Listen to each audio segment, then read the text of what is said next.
மன்னிக்கணும். நிதானமாக கதை சொல்கிற அளவுக்கு இப்போ என்கிட்ட நேரம் இல்லை. உசுறு போய்கிட்டு இருக்கு. வாழ்க்கை மொத்தமாக சொருக்கிட்டு நிற்கிது. ஏன் எதுக்குன்னு காரணமே தெரியாமல். நான் ஏன் இங்கே வந்தேன்? இன்றைக்கி எங்கே ஆரம்பித்தேன்? நினப்பு ஒரு இடத்துல நிற்க மாட்டேது.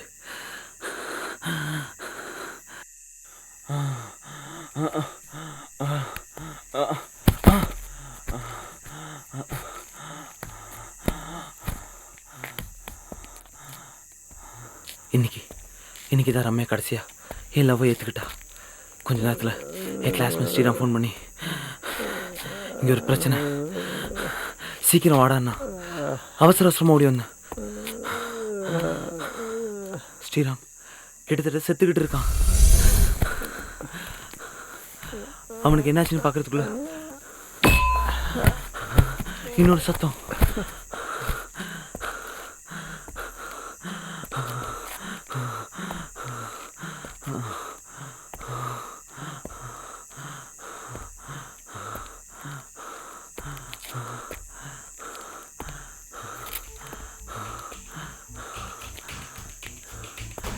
சிவா, என் காலேஜ் சீனியர்.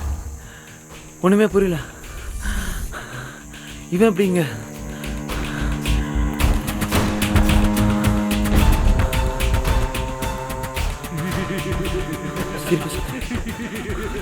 என் நிலைமையில நீங்கள் இருக்கிற மாதிரி ஒரு நிமிஷம், ஒரே ஒரு நிமிஷம் நினச்சி பாருங்க.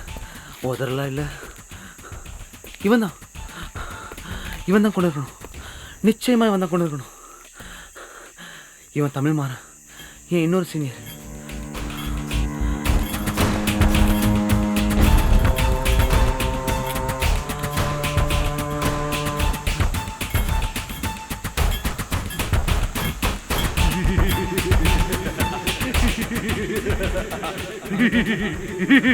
ஆனா ஏன் கொண்டா?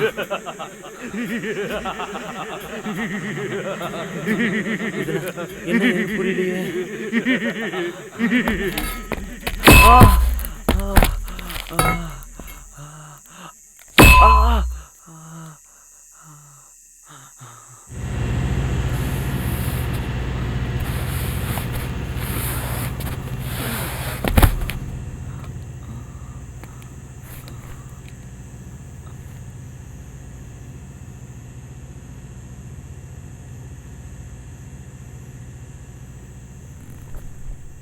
நான் தான் ஸ்ரீராம்.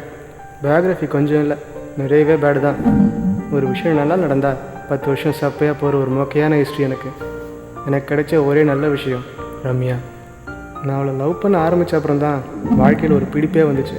தட்டு மாதிரி என்ன அவளுக்கு பிடிக்க வச்சிடணும்னு நினைக்கும்பொழுது தான் க்ராஸ் ஆனால் அவன். நான் அவளை லவ் பண்ணுறேன்னு தெரிஞ்சும். பசங்கன்னா ஜென்டில்மேனாக இருக்கணுமா வேணாமா? பசங்கக்கிட்ட ஒரு கெட்ட விஷயம் என்னென்னா, பொண்ணுன்னு வந்தால் டக்குன்னு மாறிடுவாங்க. அவனும் அப்படித்தான். 25 வருஷமாக தேடிட்டு இருந்த ஒரு விஷயத்த கையில் கொடுத்து உடனே போடுங்கன்னா எப்படி இருக்கும் உங்களுக்கு எப்படியோ எனக்கு ஆன் இருந்துச்சு. என்ன மாதிரியே ஆன் ஆன சீனியர் சிவாவையும் தமிழ் மாறனையும் வச்சு தான் இவனை போடலான்னு பிளான் பண்ணேன்.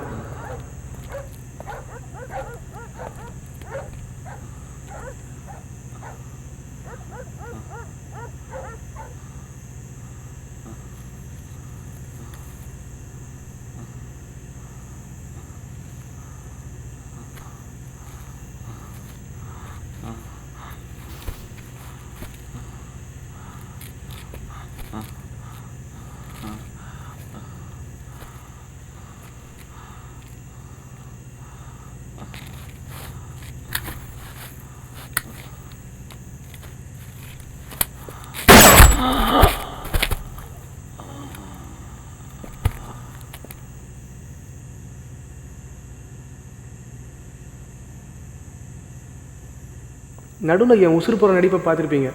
அதுக்கு பெரிய ஃபிலாசபிலாம் எதுவும் இல்லை. சும்மா அவளை கொஞ்சம் குழப்பி கொள்ளலாம்னு ஒரு க்ரியேட்டிவிட்டி தான். ஏதோ என்னால் முடிஞ்சுது.